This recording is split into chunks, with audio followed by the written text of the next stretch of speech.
আসসালামু আলাইকুম। আমি আজকে একটা সুজি দিয়ে নাস্তা বানাবো। এখানে যে পুরো 1 কাপ নিয়ে নেই, কিছুটা কম আছে। এই সুজিটা নিয়েছি। এখন আমি সুজিটা একটু তেলে ভেজে নিব। এখন দিয়ে দিব একটু রান্না করার তেল। আপনারা একটু ঘি দিয়ে নেবেন, ঘি দিয়ে নিলে ভালো হয়। এখন আমার হাতের কাছে ঘি নাই, তাই দিইনি। এখন তেলটা গরম হয়ে গেছে, সুজিটা তেলে ভেজে নিব। আর এটা খেতে কিন্তু খুবই ভালো লাগে, খুব সহজে একটা ছোট্ট একটা পিঠা বা যেটাই বলি একটা বানিয়ে নিব। ওইটা খেতে খুবই ভালো লাগে। এটা এখন এটার সাথে খুব ভালো করে ভেজে নিব, কিন্তু ঘিটা ব্যবহার করলে খুব ভালো হতো। তাই এখন তো ঘি ছিল না, তাই এখন আমি সয়াবিন তেল দিয়েই করব। দেখুন সুজিটা কিন্তু ভাজা হয়ে গেছে। আর বিশেষ করে অল্প জালে, ধিমা জালে ভাজতে হবে। এখানে নিয়েছি আধা কাপ দুধ। এখন এই দুধটা দিয়ে দিব। দেখুন কতখানি হয়ে গেছে। এখন এটারে ভালো করে এরকম করে মেখে নিব। এখন আমি এটা নামিয়ে নিব, নামিয়ে ঠান্ডা করে একটা ডো তৈরি করব। দেখুন এখন আমি এটা ভালো করে মথে একটা ডো বানিয়ে নিব। এই যে এইরকম নরম থাকতে হবে, নরম না হলে হবে না। এই পিঠা বলি আর যাই বলি, পিঠাটা কিন্তু খেতে খুবই ভালো লাগে, খুব সহজে, বেশি কিছু লাগে না, অল্প উপকরণে হয়ে যায়। আর এখন দিয়ে দিব একটা ডিম।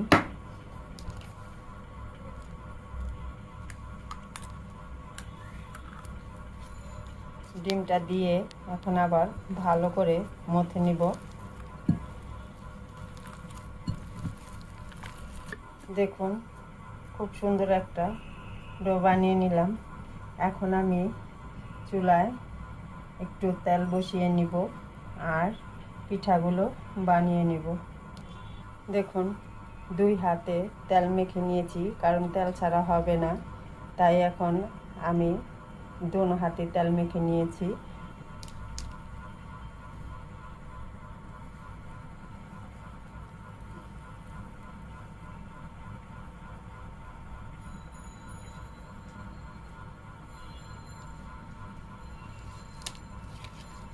যে আমি এই সাইজের করে রসমালাইয়ের মতো বানিয়ে নিব। সবগুলো এরকমই বানিয়ে নিব। এই যে দেখুন আমি পিঠাগুলো বানিয়ে নিয়েছি লম্বা শেপে। এটা কিন্তু আপনারা ডিজাইনও করতে পারেন, কোনো সমস্যা নেই। গোল আকারও দিতে পারেন, সন্দেশের মতো বানানো যেতে পারে। তা আমি এই শেপটা দিয়ে নিলাম। এখন আমি তেলে ভেজে নিব। তেলটা দিয়ে দিয়েছি আগেই, তেলটা গরম হয়ে গেছে। এখন হালকা গরমেই পিঠাগুলো ভেজে নিব। বিসমিল্লাহ। এই দেখুন এই পিঠাটা আবার লাল করে ভেজে নিব। অনেকগুলি পিঠা দিয়ে দিব। দেখুন অনেকগুলো দিয়ে দিচ্ছি।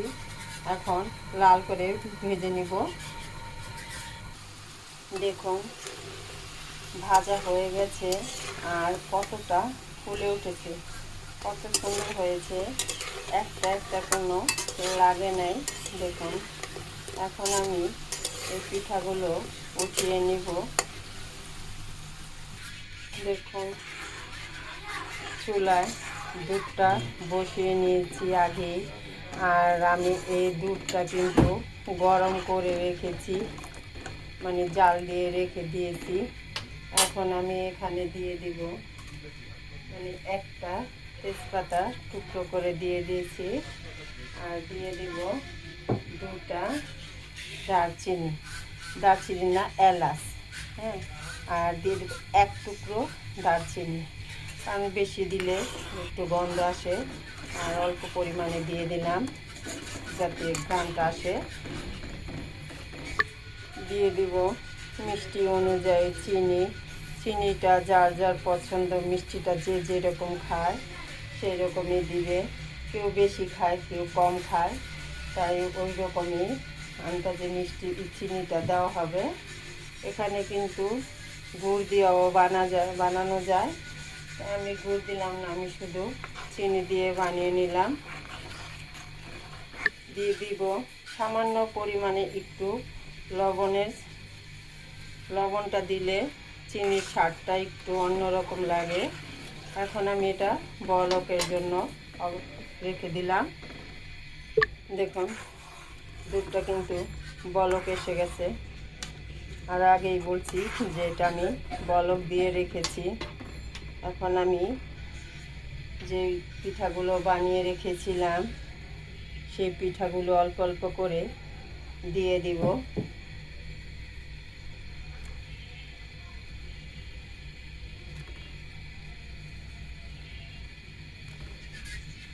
দেখুন পিঠাগুলো দিয়ে দিলাম, এখন কিন্তু ভেসে আছে সবগুলো। এগুলো কিন্তু এই দুধ ভিজায় রাখলে মানে ফুলে ডাবল হয়ে যাবে। এখন আমি একটা বলক দিয়ে তারপর নামিয়ে নিব। দেখুন বলক এসে গেছে, এখন কিন্তু আমি জালটা বন্ধ করে দেব। বন্ধ করে দিয়ে আমি 1 ঘন্টার জন্য ঢেকে রেখে দেব।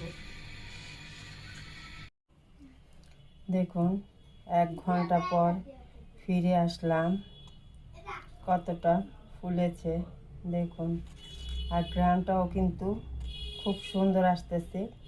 আমি একটা ভেঙে দেখাচ্ছি, আর এটা কিন্তু খুব অল্প সময়ের মধ্যেই পিঠাটা বানানো যায়।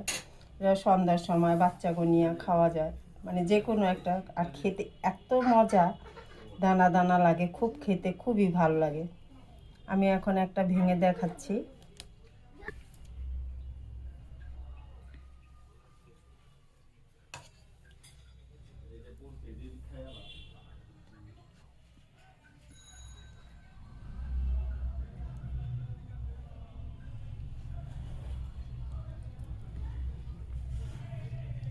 দেখুন কতটা নরম হয়ে গেছে, এখনও কিন্তু গরম আছে, রসটা ভিতরে ঢুকেছে, এই দেখুন।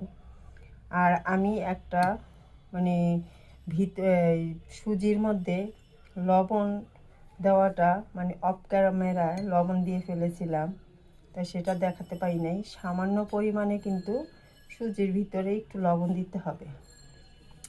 দেখুন কত সুন্দর হয়েছে পিঠাটা, আর রসটাও কত সুন্দর ঢুকেছে।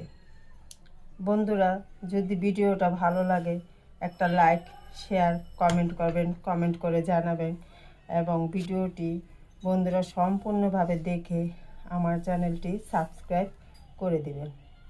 আল্লাহ হাফেজ।